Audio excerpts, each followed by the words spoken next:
From healthcare partners, doctors, and medical staff, we wish all of you a happy holidays. Happy holidays!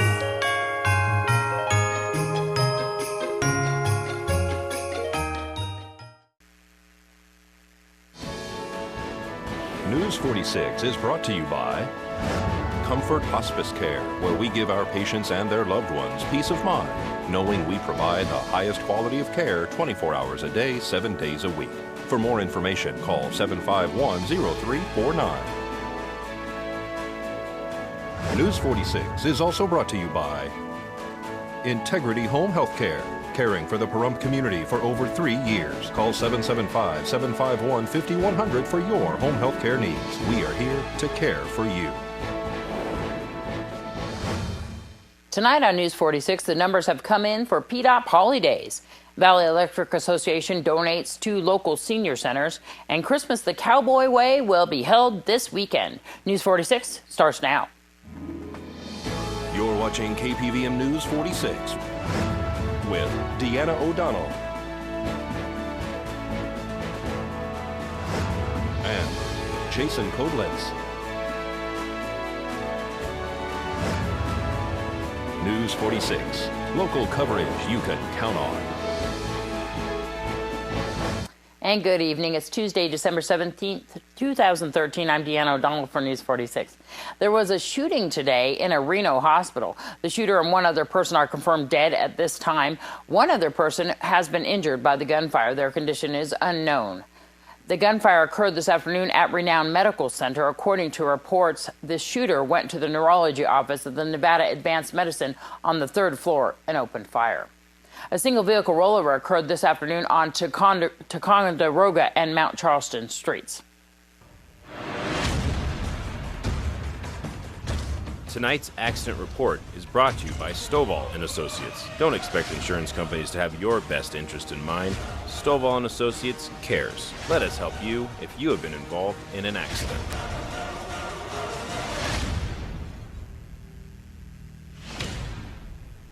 A single vehicle rollover occurred this afternoon on Mount Charleston and Ticonderoga. We're going to speak to Andrew, John, and Daisy. I left my house to go help a friend. She ran out of gas over on Mount Charleston Dandelion. I was coming back down Dandelion, cut behind Honeysuckle Park, came right across Pahrump Valley, saw this turn, was doing about 35 miles an hour, just decided to have some fun. Vehicle's top heavy, it hit a ditch and rolled over. So were you guys all in the car when it rolled? Yes. Tell me what that was like for you. Honestly, it was kind of fun. I kind of like the rolling part, but the truck part is not so much fun. Only thing that does suck is I probably can't drive my truck anymore. I wasn't expecting it to happen, honestly. Were you wearing your seatbelts? Absolutely. Yes. Do you think that helped? Kind of saved her life. Yeah. Oh yeah, what happened? What? Your head was what? Like, my head almost smacked the floor, and like, someone grabbed it? put their hand Yeah. where my head was. I grabbed it. Wow, John, hero. A little bit. So you guys live close by. You're going to roll your car back over. Yes. It's going to have some repairs going on, though. I have pretty good insurance. They'll either give me a new car, or I'm just going to go ahead and get another one of these and just probably do it again. Not do the same thing, though. Once again, Nye County Sheriff's deputies arrived on scene here along with Pahrump Valley Fire and Rescue to find all 3 individuals did not sustain any injury as a result of this accident. Luckily, all 3 of these guys were wearing their seat belts, and they have some advice to give you. Wear your seatbelts, and it's not the car, it's the driver. Take it easy around those corners. That's for sure. We're just glad they're okay. A stovetop fire required Pahrump Valley Fire and Rescue firefighters to respond last night to an apartment on Calvada Boulevard. According to Fire Chief Scott Lewis, the fire started on the stovetop, extended into the microwave and adjacent cabinets. There was moderate to heavy smoke conditions throughout the apartment, which also extended into the adjacent apartment. Pahrump Valley Fire and Rescue extinguished the blaze and ventilated both apartments. The cause of the fire has been determined to be accidental in nature. This is Deanna O'Donnell for News 46. And 6 U.S. troops were killed in a helicopter crash in southern Afghanistan after what appears to be an engine failure. There was 1 survivor in the crash. The crash is the deadliest single incident for U.S. troops in Afghanistan since an August 2012 helicopter wreck killed 7 U.S. service members and 4 Afghans. There are reports that the Americans could have been attacked by militants after the crash occurred. The troops were members of the NATO-led International Security Assistance Force. After this break, we'll have some numbers in from PDOP holidays.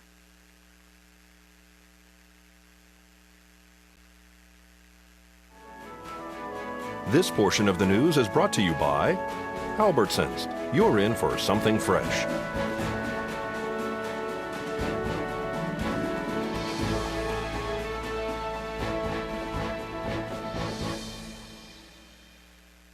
Well, the rough numbers are in regarding this weekend's Prompt Disability Outreach Program's Holidays event. The Christmas-themed event had kiddie rides, snow, music, movies, Christmas trees, and a skating rink that sported an oiled plastic floor on which you ice skated. According to the co-founder of PDOP, David Berukowitz, roughly 1,700 people attended the 3-day event. Over 120 volunteered during the weekend. 7 large boxes of food were collected for the food drive and donated to local food banks. 40 Christmas trees were donated to needy families that otherwise would be without. Roughly $25,000 came in from the gate, sponsors, sales, and concession stands. Counting expenses that PDOP incurred, they estimate that they made a $13,500 profit for the organization that supports the disabled and their families here in Pahrump. I'm Noah Began for News 46. That was lots of fun. We might be having that same event here next year. Valley Electric Association is making Christmas a little easier for senior centers in their service area. We spoke to VEA's Susan Fisher to find out more. So there's 6 different senior centers throughout our service territory in Beatty, Sandy Valley, Dyer, in Pahrump, of course, and in Amargosa Valley. And last year was the first year we paid their December power bill for them. It amounted to about $2,100 last year. This year they've added more panels. It's going to be a little over $3,000 worth that we have to allocate, and fortunately that's about how much that the senior centers are probably going to need, what we're forecasting that they'll need this December. So we're giving them a nice little Christmas present, paying their power bill this month. That's a fabulous thing to do, especially in these cold months. And the seniors have a little bit of a hard time keeping warm, and having the senior center all cozy and not having to worry about the bill on behalf of Valley Electric Association is wonderful. We're very happy to do that and proud to be a community partner. What I'd also like to say too, folks who are worried about their power bills, come by and get a water heater wrap. Give us a call first, let us know so we can have it up here, but we will provide you with a free blanket for your water heater, some gaskets to go behind your electrical outlets. Surprisingly, lose a lot of energy through your electrical outlets, and we have these gaskets that we will give you that are very easy. They just slip in behind a little foam gasket. You have so many other tips to save energy too as well here at Valley Electric Association, and also on your website? We do indeed, yes. Go to our website and there are all sorts of energy saving tips. There's lots and lots of pages on that. We have a lot of resources through there as well. If you need some additional help, if you're having trouble paying your bill, we can either help direct you here in-house or through some other community services that may be able to help you with your bills. They can give a call here at 727-5312. Yes, indeed. And come on by the office. Come on by the office, absolutely. Well, Saddlebag Santa's Trail Ride was held this past weekend, beginning at the Hub Bar on Bella Vista. The trail ride supports Christmas the Cowboy Way. This event helps the less fortunate in town have a happy holiday. This Saturday, Cowboy Ken and the crew will be at the Maverick Saloon. Becca Bergman invites the community to get involved. This is our 3rd annual Christmas the Cowboy Way. Cowboy Ken and I have started this event. It started for a variety of different reasons, but mostly we want to be able to provide food and toys for the children, for the less fortunate in the community. And everything we do here stays local. Well, we'll see everybody this Saturday at the Maverick there on Mesquite. The Pahrump Valley High School Music Department held a Christmas concert for the entire community to attend in their auditorium. The concert was a huge fundraiser for the various bands and choirs headed by director Eric Kunze. All the musical performing ensembles here at the school. We have 3 choirs, our concert band, as well as our beginning band. Well, we've got all of our ensembles are preparing holiday music, so we've got some Hanukkah songs and Christmas songs, and so it's going to be a lot of holiday music. You guys been practicing for a while? Yeah, we started practicing in about October, getting ready for this and trying to put on a really big show.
Definitely a beautiful concert. If you'd like to donate to the Pahrump Valley High School Music Department, you can contact the high school at 727-7737. When we come back from this break, the Nevada Silver Tappers hold a check presentation.